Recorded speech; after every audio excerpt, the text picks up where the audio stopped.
Sure. Okay, Second host I and I started Yeah. recording. Let's start the prayer.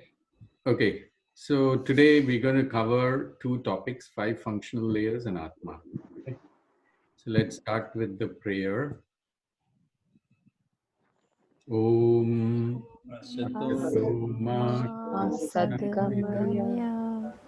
Tamso Ma Jyotirgamaya Vidmamritam Gamaya Om Shanti Shanti Shanti.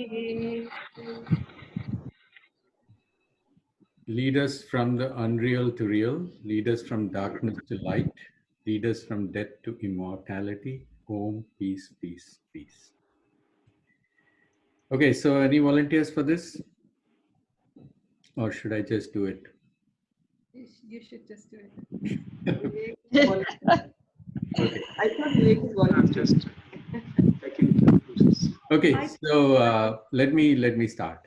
So we learned about the reasons for doing Vedanta, and I think we will, as we go along, we have found that some of the questions that we had is being answered. The way to learn Vedanta is through 3 steps: Shravanam, Mananam, and Nididhyasanam. Shravanam is listening, assimilating, able to repeat what the Guru is saying, what the scriptures are saying. We all can mute it because your voice is going up and down a little bit. Okay. Let me see. Okay, is it better? Okay.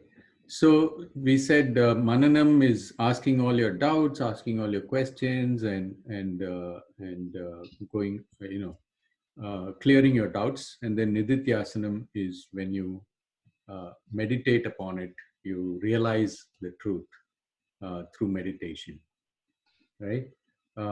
So one of the differences in between Advaita, the way Advaita or scriptures say, versus how Zen or Buddhism says. One of the Swamijis was saying this. It's a very interesting way he put it.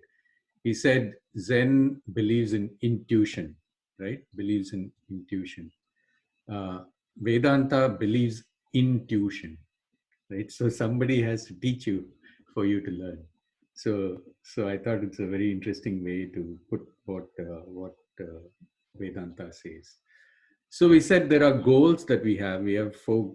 Typically all our goals can be classified in terms of prayas and shreyas. Prayas is all your material goals, your goals of pleasure, your dharma, your duties, etc.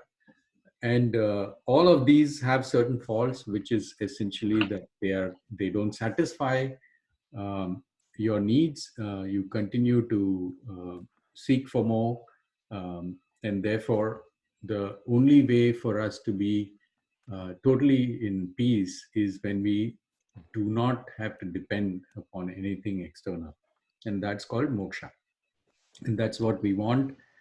Then we said there are paths to attain it. One is karma yoga. Karma yoga purifies your mind. Upasana yoga helps to focus your mind, and with the focused mind we pursue knowledge, which then removes ignorance. And once the ignorance is removed, you realize the true self, and the true self is what we're going to learn about today.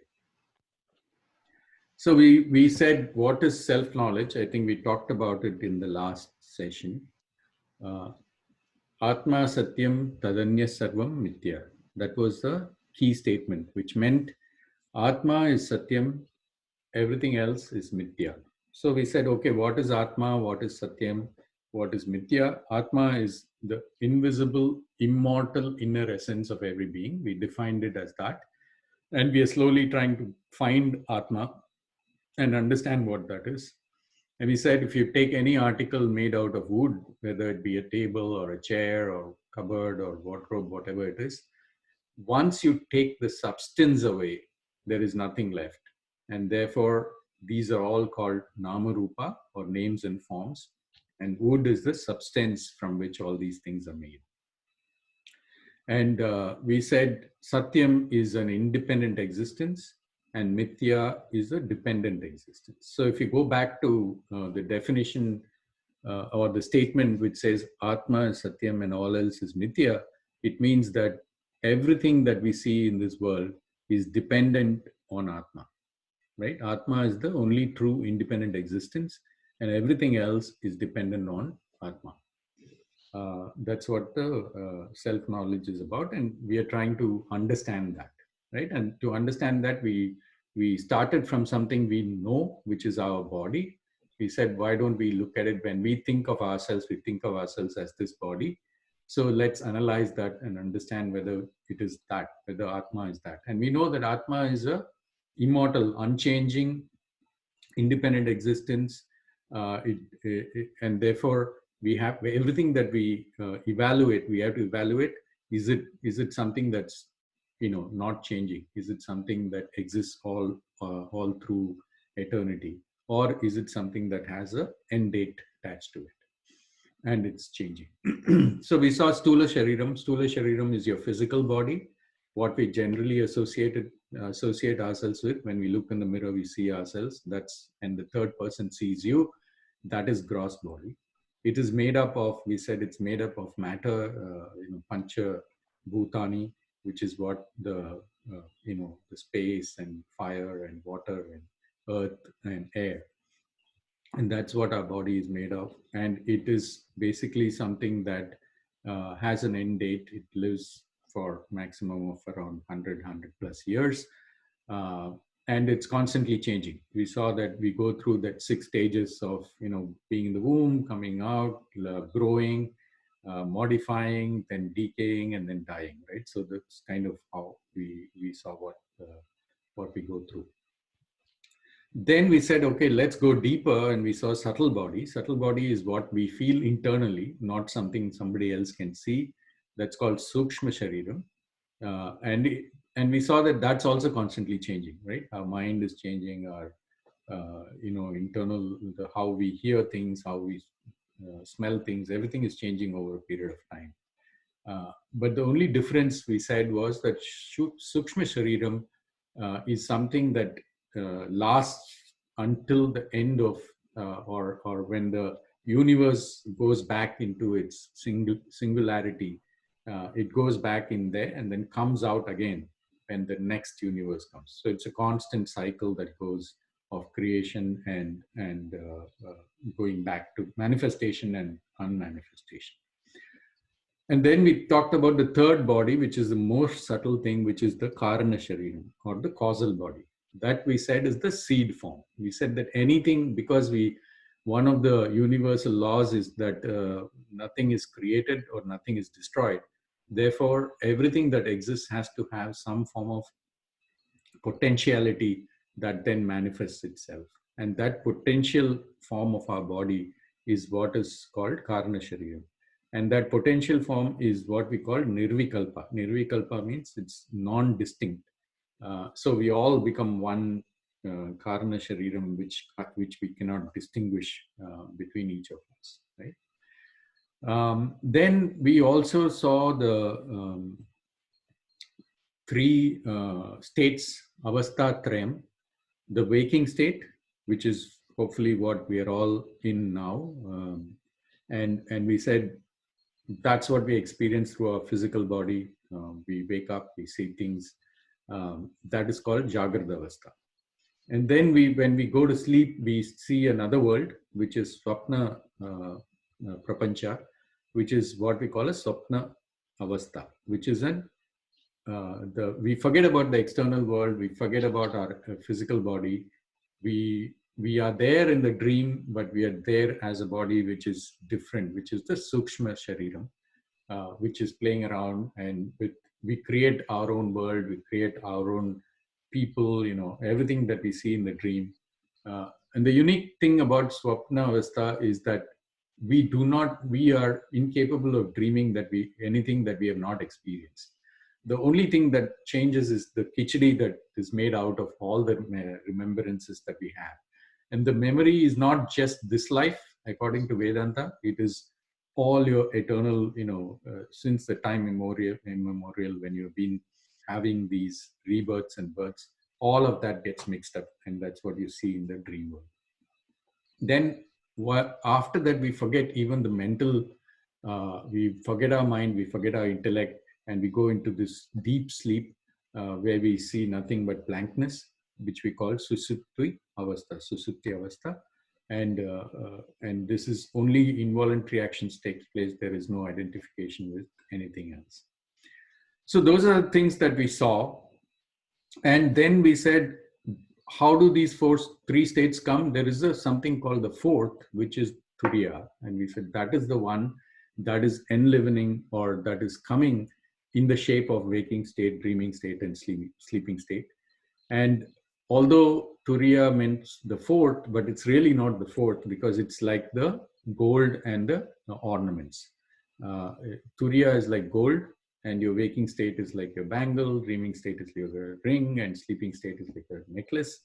And we said that if you really look at it, the bangle exists because of gold. But if the bangle is more melted, gold still exists, but the bangle doesn't exist, right? So that's the kind of relationship between Turiya and the three states of experience that we go through.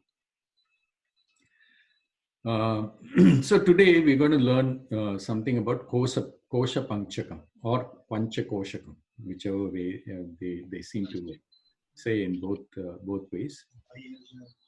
Sorry, somebody saying something? No, sorry. I forgot to mute. Okay, sorry. So Kosha Panchakam is another way of cutting, as slicing and dicing. Again, we are using the same analogy. We are trying to learn, look for the Atma through various personality sheets that we have, right? 5 sheets of personality, and we'll go through each of them. And each of them we are appealing to see, hey, his Atma is this Atma, right? It also refers to the Shariram, but we are looking inside because we are so closely associated with our body, right? Everything that we do in our whole life is towards this body, and therefore that association is very, very strong. Sharira Trayam was based on what is it built on. Kosha Panchakam is based on how the functionality of each of these sheets. And our quest is to find who I am. We are looking for that elusive Atma. And we are again going to start with what is most familiar to us, which is the body itself, right? So the first sheet that we are going to see is what is called Annamaya Kosha. That is our physical body. Annamaya Kosha, Annam, it refers to anatomical system, but Annam actually means what? It means food. So everything, the physical body is nothing but food rearranged, right? So you eat, whatever you eat is what you are. Basically, it gets transformed into whatever your cells are, your muscles are, your bones are, your blood is, etc., right? So that is what Annamaya Kosha is. So we said, okay, if you want to really find Atma, we need to find something that is constant, not changing, not dying, etc. But and it's something that is not an object. So when we look at our body, Annamaya Kosha is very much aware. We can feel it, we can smell it. Unfortunately, we can smell it also. We can see it, we can taste it, whatever, right? Everything is possible. So, and we saw that it's constantly changing, right? And therefore, it cannot be the Atma. So, so Vedanta says, look deeper, look some more and see whether you are able to find what it is. We also experience that we have seen death, and we have seen bodies lying on the deathbed or after it dies and it has no life, right? So we said, maybe it is that thing which gives life. That is the next layer. So Annamaya Kosha is equivalent to your Stula Shariram, as we talked about on the Sharira Trayam. The next layer is your something that gives you life, which is Pranamaya Kosha. That is the next sheet, which we're going to explore.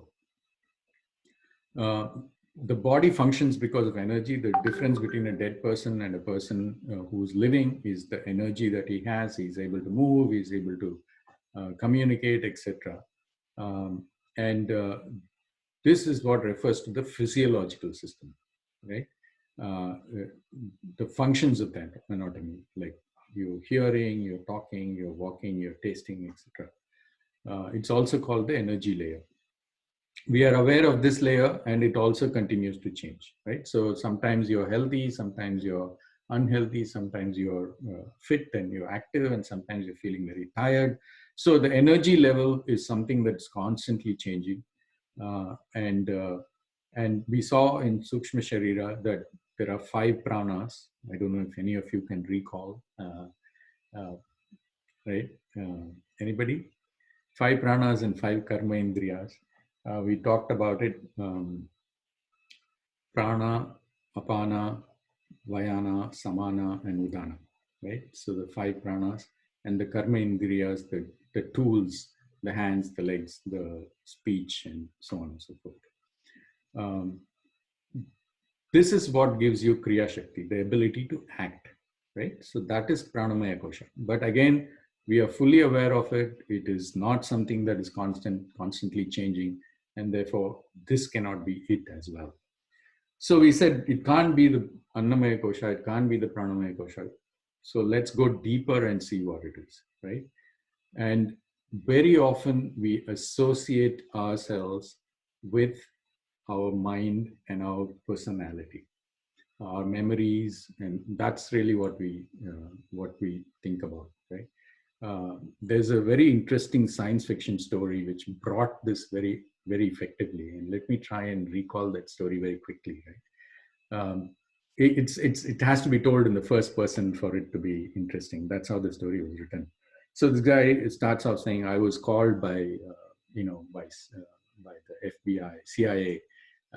They said that they were drilling into the core of the earth to create new source of energy, and this drill somehow malfunctioned, and it is stuck in a deep cave, and it is emitting radioactivity. But somebody has to go and turn it off, and the radioactivity is very strange because it seems to kill only the neurons, which is only in your brain.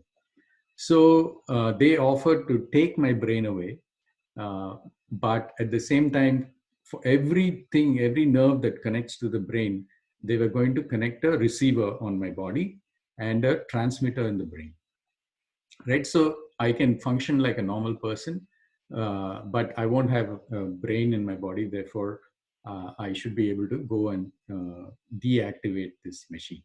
So they send me, they show me the next day they do the surgery, and then my brain is floating in this liquid with all kinds of connectors, and I could see my brain, and I'm okay, I'm walking, I'm behaving like I'm normal, right?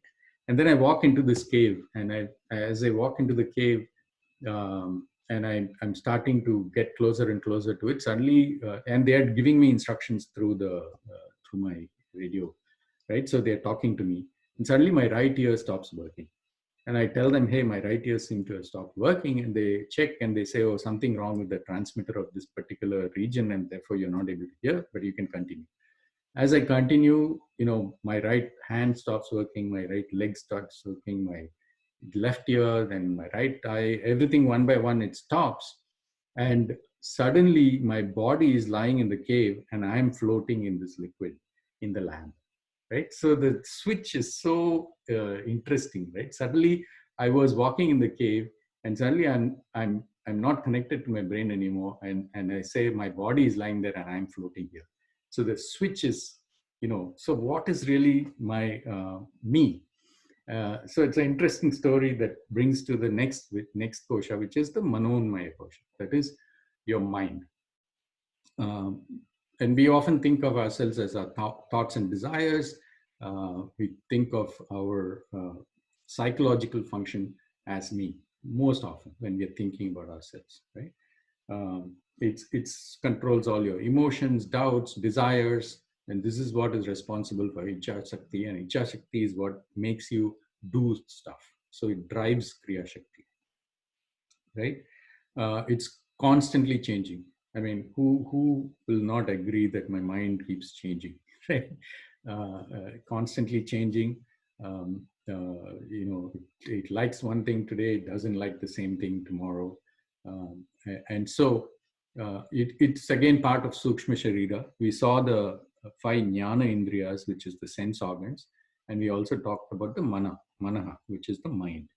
And this mind includes the memory and the ahamkara, which is the ego. Right? Again, these are changing things. Again, we are aware of our mind. We say that I'm feeling happy or I'm feeling sad or I'm not thinking clearly today, etc. Right? So that's awareness and that's change as well. So we have to go deeper and we say, okay, maybe it is the intellect which is making all the decisions, which is a very sane person. That is really the next kosha, which is Vijnanamaya. So we saw Annamaya kosha, we saw Pranamaya kosha, we saw Manonmaya kosha, and now is the intellect, Vijnanamaya kosha. This refers to the layer of intellect, cognitive personality. This is how today when you're listening to this this session, it's your intellect which is trying to understand what we are talking about, right? That's your cognitive personality. It is responsible for your knowledge. It helps in judging and evaluating. It's also part of Sukshma Sharira. We saw that Buddhi was one of the elements that we talked about. The five Jnana Indriyas and Buddhi makes the Vijnanamaya kosha. Again, this is something we have seen that it constantly changes. We remember, we understand some things today, we don't understand the same thing tomorrow. Like a very good example is if you take calculus. We grew up in school, we didn't know calculus. We went to university, we learned calculus. Now we've forgotten calculus again, right? So it's the same intellect which didn't know something, which knew something, and when it doesn't know the same thing now. So that is again something which is not constant, which is constantly changing. And we saw that Pranamaya, Manonmaya, and Vijnanamaya is part of Sukshma Sharira. Annamaya is part of the Stula Sharira. And we talked about this when we talked about the three Sharirams.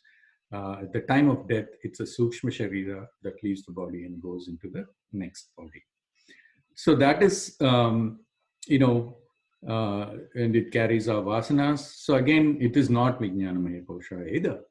So we've seen 4 layers and it's still not there. So what is the 5th layer? 5th layer, when we go to deep sleep, right, we saw that when the 3 states, when we go to deep sleep, we forget our mind and intellect as well, right? In the dream state, we still have our mind and intellect working. But the moment we go into deep sleep, we forget the mind and intellect. So maybe that blankness, which gives peace, which is something that rejuvenates us in the night, right? Whatever worry you have, whatever you may be going through, whatever stress, but at the time of deep sleep, you are stress-free. You are, totally blissful. And that is called the Anandamaya kosha. So that is the innermost thing that you have. That's what you experience during deep sleep. We forget our body, mind, intellect, all of it. We have complete blankness and forgetting all worries and responsibilities. You don't even, think about, you are not aware. You can't be, if I'm saying I'm in deep sleep, then I'm not, right? So there is no sense of what you are, what responsibilities you have, what worries you have, etc. This refers to the layer of bliss, right? And that's why it's called Anandamaya kosha. In fact, Vedanta says that it is something that even when you really feel happy in your waking state, you are actually tapping into this Anandamaya kosha. That's how your happiness comes. It is associated with the Karana Shariram.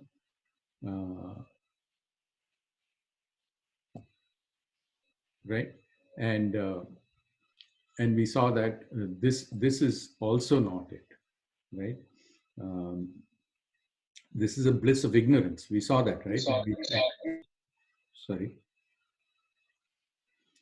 When we talked about this state, we said it's a ignorance. It's lack of a lack of a world. That's what we see, but it is still part of this. It's still matter, and therefore it is not that. So we have to go beyond the 5 sheets. But Anandamaya Kosha is probably the closest to Atma, right? We examine the 5 sheets. Annamaya Kosha, Pranamaya Kosha. It's very simple, right? If I lift my hand up and see, what I see in front of me is Annamaya Kosha, right? This is your muscles, your blood flowing inside your bones, your nerves, all that is your Annamaya Kosha. The ability for me to, function and see and bring this hand up, that is your Pranamaya Kosha. That's your energy. The fact that I realize it's my hand, that is your Manonmaya Kosha. The fact that I instructed my hand to be lifted up is my intellect, that is your Vijnanamaya Kosha. And any little happiness that you get when you lift your hand, that is Anandamaya Kosha. Now you may laugh and say, why would you get happiness when you lift your hand? But if you ever have suffered from a frozen shoulder, or if you go, if you've seen somebody in coma and then unable to lift their hand, lifting of hand is a bliss at that time, right? So there is something to it. So so that's in simple how the 5 sheets are. And we saw that the Annamaya Kosha is equivalent to your Stula Shariram. The 3 in between ones, which is Pranamaya, Manomaya, and Vijnanamaya, is your Sukshma Shariram, and Anandamaya is your Karana Shariram. And we saw that during the Jagrata Avastha, we interact with the physical body, with the physical world, and that's your Jagrata Avastha. Swapna Avastha is when you're only associating with your Sukshma Shariram, and Sushupti is when you're associating with the Karana Shariram. So this is somewhat like your Russian doll, right? We opened the first doll, then we found another one, we opened the next doll, and we've opened, 4 dolls, and the 5th one, we saw that is also not it. So all of these put together is called Anatma, right? This whole thing is actually explained in the Taittiriya Upanishad. And so now we are all waiting for Taittiriya Upanishad to say, okay, what happens when I open the 5th doll, right? And when you read that Upanishad, basically it what happens when you open the last doll? It doesn't say anything. It just keeps quiet. So we are all puzzled. We've come this far. We've studied Shariratrayam, Avastatrayam and Panchakoshakam, and you still haven't explained to me what it is. And that's where we go to this person called Vidyaranya. Vidyaranya wrote a book called Panchadashi. In this, he kind of explains it, and I will talk about it. He was born in 1300 AD, so much later. He was a spiritual head of Sringeri Mutt. Sringeri Mutt is one of the mutts that was established by Shankara, right? Sringeri, Dwaraka, Puri, and in the north, and that's how the 4 mutts are. And then you have Kanchi Madam, which is where there are a couple of theories. Shankara actually died in Kedarnath, or there's another theory which says he actually died in Kanchi. And Kanchi is where he made that mutt for himself, while the others were supposed to be spreading the truth. So anyway, he was a brilliant person. He also was the prime minister of Vijayanagar Empire, right? He also wrote a book called Drik Drishya Viveka. Drik Drishya means the seer and the seen, right? And this is a very fundamental book in terms of explaining what Atma is. So he, in Panchadashi, he kind of exposes, he makes 5 points with respect to this. We've seen all these koshas, none of it is that. So he's, it's story time again, right? So there's the story of 10 boys who cross the river. There are 10 boys, they're walking along, they see this river, it's flowing, they want to cross and go to the other side. So all of them swim, they go to the other side, and then they all gather and they say, hey, did everybody swim and come, or we missed somebody? So let me count. So they make one guy makes all of them stand in front and he starts counting. He says 1, 2, 3, 4, 5, 6, 7, 8, 9. Then he says 1, 2, 3, 4, 5, 6, 7, 8, 9. Where's the 10th guy? Somebody is missing. Then another guy says, no, you counted wrong. Let me count. So he makes him stand. He comes over and he starts counting 1, 2, 3, 4, 5, 6, 7, 8, 9. And the 10th person is missing. So they all start crying. And then there's this wise man who walks by and he says, why are you guys crying? He says, 10 of us swam across. Now we count, there's only 9 and one of our friends has died. So this wise man quickly counts. He knows what's going on. He says, don't worry, just calm down, count again. So we just counted, 3 of us counted, all of us counted 9. He said, no, count again. So he starts counting 1, 2, 3, 4, 5, 6, 7, 8, 9. Then the wise man comes, turns his hand around and says, that is 10, right? You are the 10th. And that is, how Vidyaranya talks about in terms of, we have counted 5, but what did who was doing the counting, right?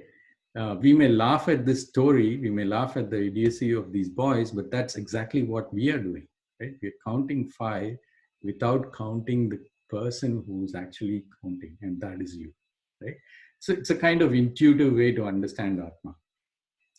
The second thing he says is, I said he said 5 ways of understanding this. The second one he says is, if you take all of knowledge, everything that is there in the world, there is some part which you know, right? And in Tamil, in Thiruvalluvar, I said that kattadu kaiman alavu kalladadu ulagalavu, which means what you've learned is like a handful of sand.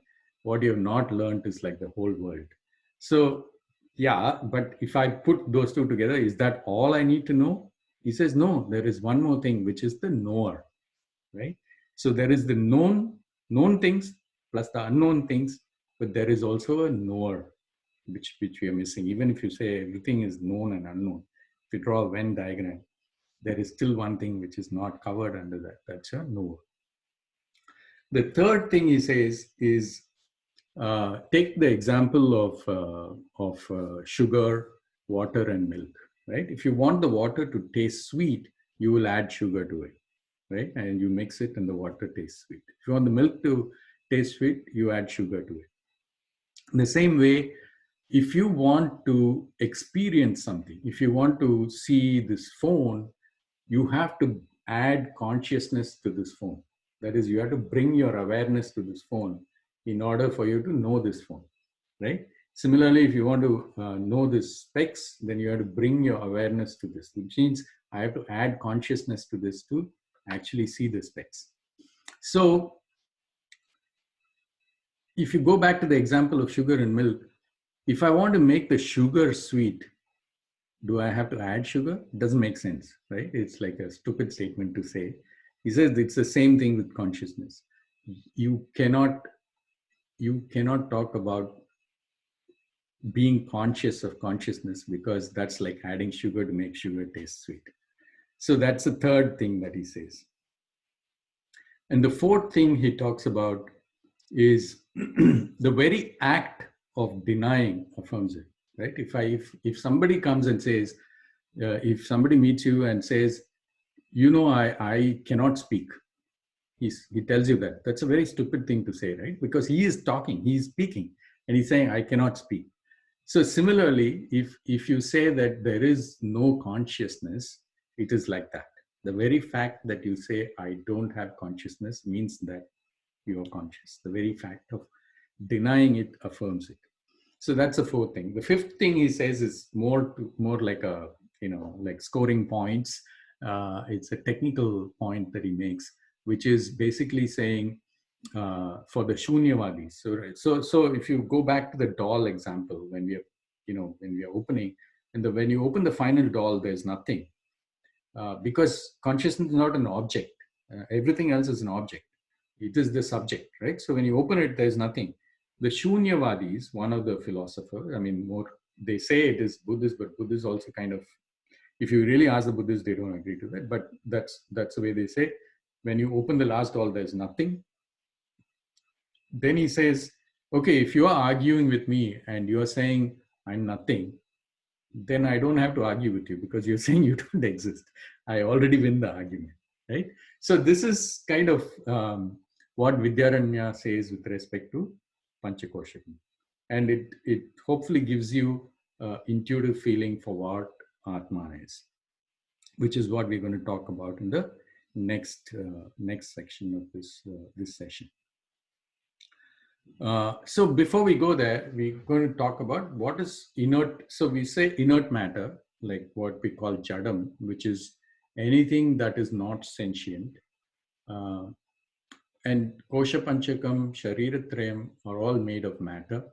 Therefore, they are all inert, or in Vedantic terms, it's jadam, or non-sentient. Inert matter does not have consciousness, right?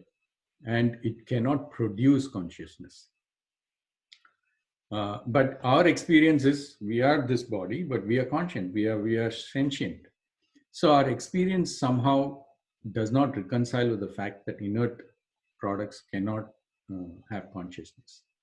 So Vedanta uses a very funny simile. It says that if there is a poor person who, this poor person comes to a wedding and he's wearing very nice jewelry, then you know he doesn't have it. Therefore, he must have borrowed it. That's your inference, right? So similarly, if an inert thing is not capable of producing consciousness, but if it feels like it is having consciousness, which means it has borrowed it from somewhere, right? Where is it borrowed? That's what Atma comes in, right? So that is how consciousness is introduced to us. Consciousness is what is called Atma in the scriptures. It's called Chit in Sanskrit. So let's take the example of when I show somebody a book. If you're sitting in front of me and I show you a book and I say, what do you see, right? You're going to say, a book, I see a book. Then I ask you, no, is that all you see? You don't see anything else? Say, no, I see a book, nothing else, right? But then there is something that is there which you're not seeing, which is the light, right? There is light without which you cannot see the book. So the light is something that is actually illumining the book, and that's why you're able to see the book. And we just assume light is there because you're seeing. You don't enumerate light as something that I'm seeing, because light is what is helping you to see everything, right? And the properties of light is, very similar, or it can be a good analogy for defining consciousness. Light is not part or property of the book, right? Book is there and light shines on it, and that's how the light reflects off the book and goes into your eye, and that's how you're seeing the book. So it's not part or property of the book. It is an independent entity which pervades the book and makes it visible. So its consciousness is very similar. It is not part or property of the body. It is pervading. It goes, and makes the body sentient. It is not limited by the boundaries of the book. It just goes beyond. Consciousness is there everywhere. Light is there everywhere. Light is not destroyed if the book is destroyed. So you burn up the book or you tear up the book, light is still unaffected, right? Whatever you do to the book, the light is not affected by it. Light is always there, even if the book is not there. So when we say light is all pervading, it is kind of, you say, okay, what if I look in the night sky, there's no light, right? So if I look at this picture, for example, is there light in this? You'll say, no, it's a dark place, right? And let me show you the full picture. The full picture looks like this, right? This is a picture taken in space. When there is an object, that is when you really see light. When there is no object, the light is still there, but there is nothing to reflect light, and therefore you do not see it, right? So consciousness is very similar to that. Consciousness is everywhere. When there is something which reflects the consciousness, that's when you experience consciousness. You can also look at it as electricity, right? When you have electrical appliances, you have bulbs all over. When you switch on the bulb, you know that electricity is there. But even if you switch off the light bulb, there is electricity still there. So it's something like that. It's all pervading uh, is what consciousness is. So let's try and define consciousness. It's neither part, property, or product of the body. It is an independent entity which pervades the body and makes it sentient. It's not limited by the boundaries of the body. It survives the body. It has nothing to do. The body dies, it's fine. It's all pervasive. It's all over. And in Vedanta, Atma is what is called Sat, which is real, which is awareness, real or awareness. Chit, which is consciousness, and Ananta, it is unlimited. So it is pervading everywhere, and that is why when we say it's Ananta, it's limitless. It is Purnatvam, which means infinitude.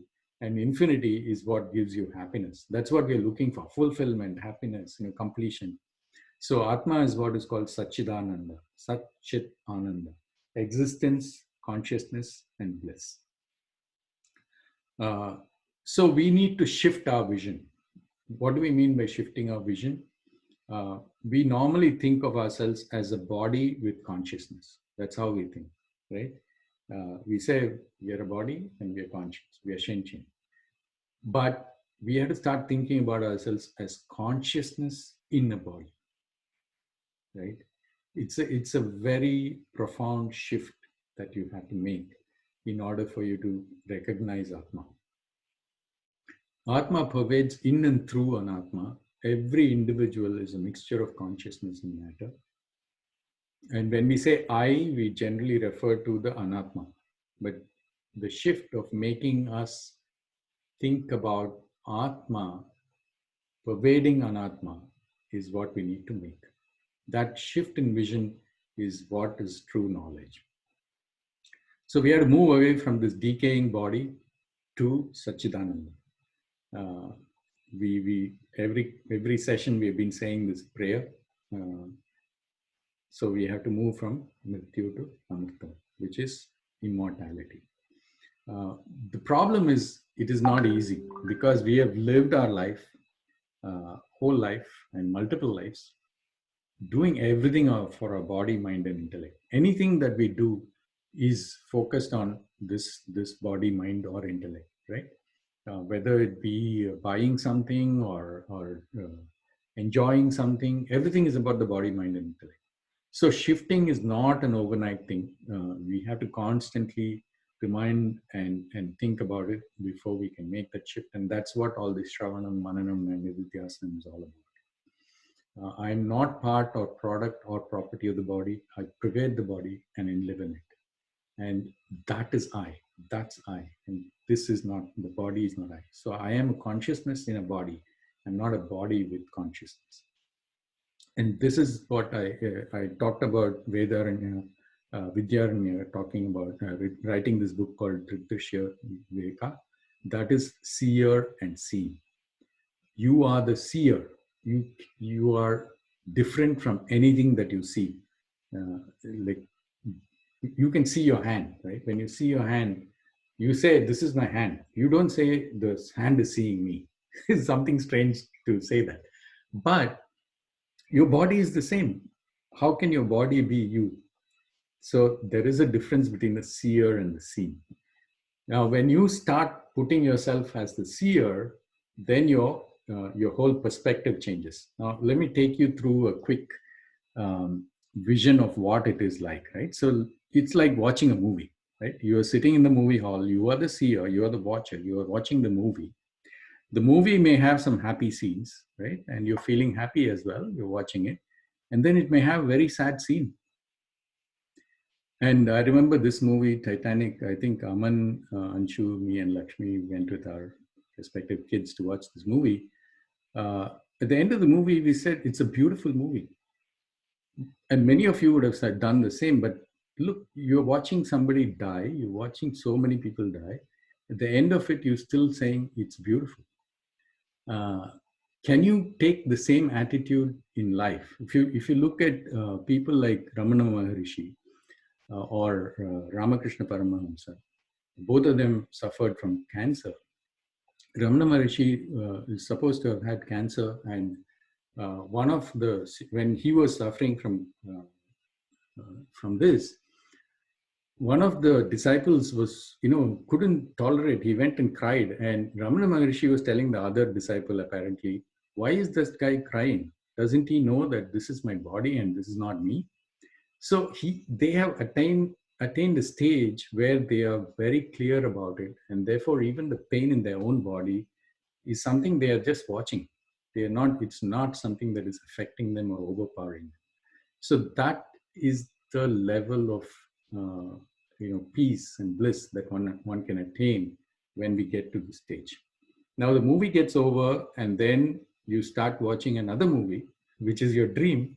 All kinds of strange worlds come into picture, and then that also gets over, and all you see is blank screen. Right? It's dark. You don't even see anything. You are in darkness, and then you say, the prayer that we said, and enlightenment comes, and suddenly you realize you are sitting in the movie theater. You are seeing a screen. You understand this is all a movie, and you are the seer. You are not the body, right? So that is the true recognition of what Atman is. To just recall the definition of consciousness has been the biggest mystery, and it continues to be so. If you Google for consciousness, and you'll see that it's so many, like every field of science has now started talking about consciousness. Physics, all the physicists, Stephen Hawking, if you read any of the leading edge physicists, they're all talking about consciousness, because they found that there is a lot of relationship between consciousness and what happens in physics. It's strange, because people who are talking about consciousness, like biologists, now are talking about physics, and physicists who are talking about physics are now talking about consciousness. So consciousness is a hard problem. Nobody has been able to define what it is, but we have to appreciate our forefathers for having taken the bold step of defining what consciousness is, and really defining that something which is beyond inert things. That's a fundamental nature. I think in the beginning of the Vedanta session, I talked about materialism. It says consciousness comes out of sophistication of matter, but nobody has been able to prove that, right? So there's still a tough problem to solve. On the other hand, Vedantins have defined it, and they've said, this is what consciousness is everything. That is the only Satyam. Everything else is Mithya, right? This is how they define consciousness. It's neither part or property or product of the body, independent entity which pervades the body and makes it sentient, not limited by the boundaries of the body, survives the body. It's all pervasive, right? In formal terms, this is what it is. It says Atma Chaitanya Swarupa, which is, its nature is consciousness. It is non-material. That's why we call this spirituality, right? That's talking about Atma. Atma Swatantraha means it is independent. It is not dependent on anything. That's the only independent entity. It is Nirgunaha, no material, non-material, and does not have any attributes. Atma Nityaha, it's ever existence, it's eternal. It's got no beginning, it's got no end. It's Sarvagataga, it's boundless, it's it's everywhere, and it is Ekaha, it's one. I think Ranga had asked this question, whether there are multiple experiences, and it's very clear in Vedanta, there is only one Atma. It is non-dual, and that is Advaita. So Atma, and I think Manu had asked this question, what is Brahman and what is Atma? Atma in the context of the universe is called Brahman. Brahman, the root word of Brahman is Bra, which is big, right? It's huge. So that is what it is. It's the same thing, but it is in the microcosmic or Vyasti, you call it Atma. and samasti, which is the macrocosmic, you call it Brahman. And in the next session, we'll talk about cosmology, or how does Vedanta talk about, how the universe comes into existence, and then how do we know that Brahman and Atma are the same, right? So hopefully that gives you a vision into what this Atma is all about. I will stop sharing and we can ask questions. Hi, Sri. Hi. First of all, I think from next week you're being given the right to wear saffron, saffron robes, which just is tell you how much you have moved in our eyes of your spiritual status. No, but a more serious thing. See, Shankara has written Nirvana Shatakam. It is a very small, what do I say, a song or a poem or anything. But you should see it. That actually gives a perspective of what consciousness is. Chidananda Swami here, Sivoham, Sivoham. It's a very small one. It's an excellent understanding of. You can get a good understanding of what consciousness is. And I just wanted to add one more comment to that excellent example that you took on the screen, about the screen in the movie. Oftentimes you can even visualize that screen that we have as the consciousness. Correct. Which reflects what is projected onto it. It could be, you said you showed the 2 movies or 3 movies, and the movie can be seen as the mind.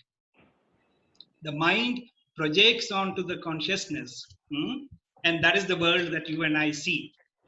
So that is another good example of trying to wrap your mind around something that cannot be wrapped in a space-time construct, which is consciousness. I just wanted to... Yeah. No, absolutely true. And I think that's an example that's used to show how even in the movie, you may be burning a building or somebody may be shooting, but the screen is unaffected, right? The screen is unaffected by what happens in the movie. And that's kind of how it's like the stratum on which everything else is manifested. And so no matter how much you try, you cannot see that screen. Correct. It is because of the movie constantly projecting onto that screen. Yeah, so they give this example of if you are explaining to a person who has never seen a movie, saying, hey, I'll take you to a movie. He asks, what is a movie? You say, oh, there's a screen and there's photographs shown on it. It looks like it's moving. And then you take this person to the movie has already started. And he sees this whole thing going on and he says, you said there'll be some white screen. Where is it? He said, oh, it's behind that. So you mean it's behind that guy who's running on the screen? He said, no, it's behind. So you can never explain to the person what that screen is because he doesn't have a clue. It's like we are in that situation, right? For us to understand is very. One question, a clarification, Steve. Yeah. Sure. So you talked about, just a clarification, I might be a very stupid question though, but when you say Atma, so you give simile of light, right? That light is pervasive, it's there, it's for everything, it's not for individual, one person, it's like for everybody, right? Or it's not for one object, it's for every object. So are you saying that Atma is one? That means only one Atma and all have same? Yes. Yeah. So Atma Eka, there's only one. And all of us are, so there is this very interesting, there's a guy called Alan Watts. I don't know if you've heard about him. He's written a book, right? And he writes a very interesting story. He says, God was, before all this happened, God was sitting there, he was getting bored. Then he said, I'm so bored, let me make some things. I will come as something which doesn't know God. But God is so good that he made these things and he made it so well that he really forgot who God is. That's the story, and we are like that, right? So we are supposed to be God, but God has created such a good model that we've forgotten who God is, and we're still trying to figure out who that is. Definitely, I think it requires a leap of faith. The logical mind can't wrap its head around this, right? I mean, this is just at that point. It's like, okay, is it mortal? Are you God? That's the part that's. Yeah. No, Yeah. I think to give credit to Shankara, the way Advaita is logically defined, it is extremely difficult to refute. I mean, none of it, and we'll see law of karma and everything. Once you know the whole thing, anything can be explained through that set of principles that we understand. Of course, it is, you can question, how do you know you have rebirth? How do you know there is Atma? Right. But if the definitions of what is given there is completely consistent and explains everything that any question you may have. Of course, there is, you can question whether that's true or not, but the consistency of the system is something brilliant. Which, if I give a counter viewpoint, is true for most great authors, by the way. Yeah. This, what you talked about right now, is like moving from classical physics into quantum physics. Correct. It's very difficult for us to figure out, I think, because but it's also not that true, because it's an argument, and I don't remember the exact thing, but I'll find out and let you know. But basically, there's this argument. So when you say Newtonian physics was upset by Einstein, and then Einstein was puzzled by quantum mechanics, right? So there could be something else that comes. So you can say, oh, Atma is something that you define, but somebody else may come up with a theory which is even better than Atma. But you can't, because Atma is defined as something that is awareness. So, if, like I said, if anything that you have to know, you have to have awareness. Otherwise, you won't know. So that's the ultimate that is there. Of course, you can't be aware of aware, like the sugar and sugar example. So that's what it is. So yes and no. If you look at, if you read Ramanuja, for example, he's got 7 objections of why Advaita is not correct, right? And there's a whole rebuttal to those 7 as well. So like that, each one who finds interpretation feels it's very consistent. But in my opinion, at least, I find Advaita to be the most consistent. No, but quantum physics, the collapsing of the wave and the observer effect actually falls very closely with the entire Advaita or even Dvaita. It doesn't matter. The mind that is creating it, and if there is no mind, the screen becomes visible. Yeah. Is fairly consistent with what quantum no, physics so the interesting, I agree with you. I think the thing is, if you look at it, this was all written 2,000, 3,000 years ago. But none of the scientific discoveries have upset Advaita. If you look at atheists, like the most loudest speaking atheists who are around, like the Sam and the like few of them, the Dawkins and all these guys, they all fight with Abrahamic religions because it's so easy to poke holes into that. If you are an Advaita follower and you're listening to Richard Dawkins, it's still consistent. Whatever argument he says is consistent. So I find it, and I read the whole of Richard Dawkins' God. What is it called? God particle. God delusion. No. It's called. Siddhant was the one who read this book first, and he gave it to me. But that whole book, every argument he makes is on biblical stories, and Bible of course says Earth came into existence 4,000 years ago. So that whole it's very easy to kind of argue against those things. But in Vedanta we say, it was universe comes into existence, goes back and comes again, which we'll talk about in the next session, right? These are things which are true today. I mean, So I'll tell you what, listen, so there's a difference. First of all, I think let's not get confused between religion and what we are talking about, because I think this is a great body of work which was created by, I don't know, thousands of people, thousands of years back. It encompasses everything. It's science, it's astronomy, it's deep philosophy, and it also tries to understand what we are about. So it's a huge, expansive body of work, and thousands of people have tried to understand it in their own ways.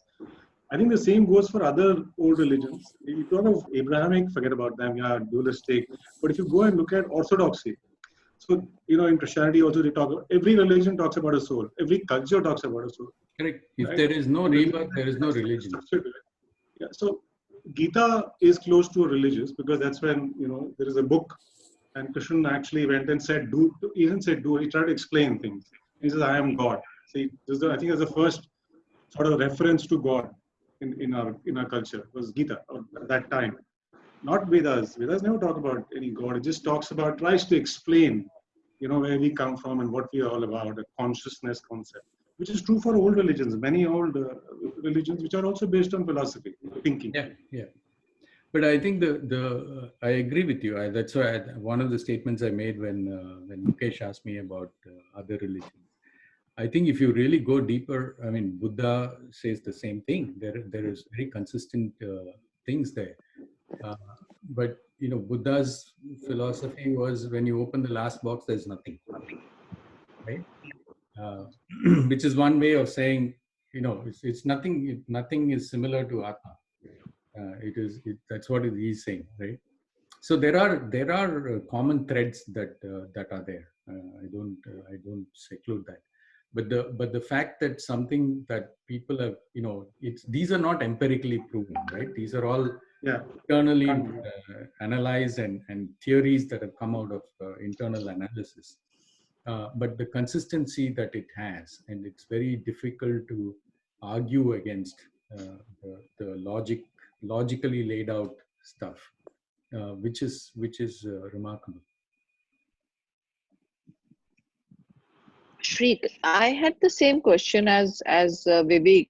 The part I can't get my head around is that we all sharing the same Atma. Yeah. So will you talk more about that in the next session? Yeah, I mean, I can tell you one simple answer, right? So we are saying Atma is infinite, boundless. So there cannot be multiple different shades of infinity. There can only be one infinity. If you're saying infinity is everything, then you can't say there is one more infinity and there's one more infinity and there's one more infinity. It doesn't make sense. Yeah, true. Right? So that's one simple argument to say there's only one all of it.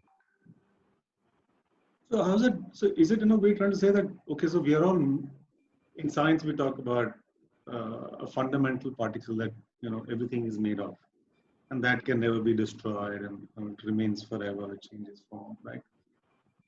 Like in our Vedas, it talks about 5 elements being earth, water, and other religions do that too, variations, earth, water, and then adds one which is unknown. Could it be a little bit of a muddlement of that, to say that ultimately they're also trying to look for the fundamental thing that constitute us, which is formless, shapeless, doesn't have any characters, etc. It is pretty. So again, we are making the mistake of looking at Atma as an object. Yeah, no, yeah. That's the difference. That's really the shift. I'm saying maybe the original thinkers also went in that same direction. Yeah. If you take looking at the fundamental, whatever element of life. So if you take the Jnana school of Hinduism, they defined atoms. They basically said there is this atom particle which is there, which is what everything is made of, right? It's there in that school of Vedanta. But this is not that, right? This is saying this is not an object. So going back to the Zen question, right, which says if the tree falls in a forest where there is nobody, does it make a noise? It doesn't make a noise, because what is noise? noise is an interpretation of a sentient being of the waves hitting the eardrum. If there is no sentient being, there is no noise, because noise is not something entity which is independent of a conscious person. Noise is interpretation by a conscious person. So if the tree is falling in the forest and there is no sentient being there, then there's no noise. So now you should start talking about Ramachandran's story. Yeah. Brain works. Yeah, I think Shri, this week we got introduced to Fridge Chakra, physicist who wrote the Tao of Physics. He is able to actually take it all the way from matter and material to shunyata. He's not able to go beyond that in his arguments as well, but it's very interesting how he breaks it down and takes it.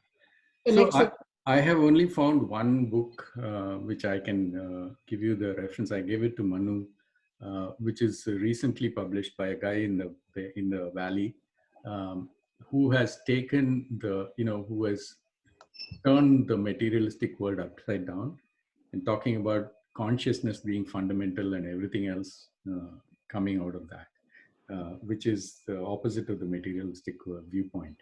And that's an interesting book. And in fact, some of us connected with him to say, hey, do you know about, because he doesn't talk anything about religion. He goes from a very anecdotal, but basically scientific studies that were done over a period of time to say that consciousness is the fundamental thing and everything else is built on that. So when we connected with him and said, did you know about Hinduism? And that's what it says. And he says, yeah, I know, but I wanted to make it a very science-driven book. He does refer to, in the appendix and all, he refers to some of the Hindu sayings and truths and so on.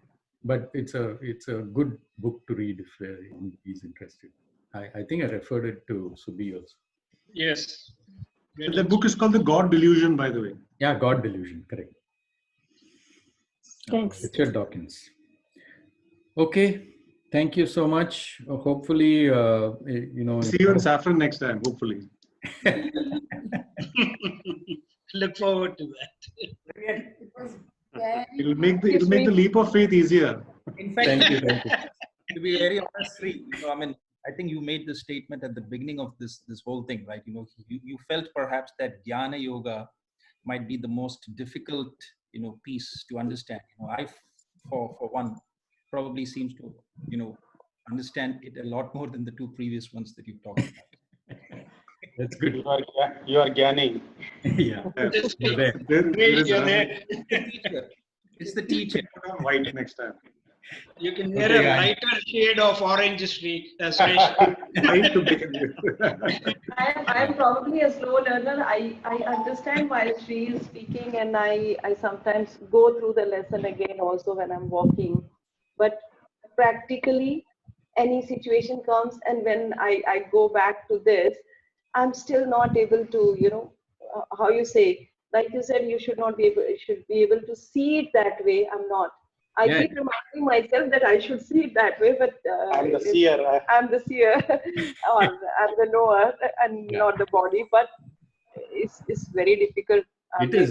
It's. I'm saying all this. It's not that I do it. In happy times, it's much harder to do it. When going through an experience, then it's easier. Okay, thank you, everyone. Thank you. Bye. Thank you. Bye. Thank you. Thank you, everyone. Bye.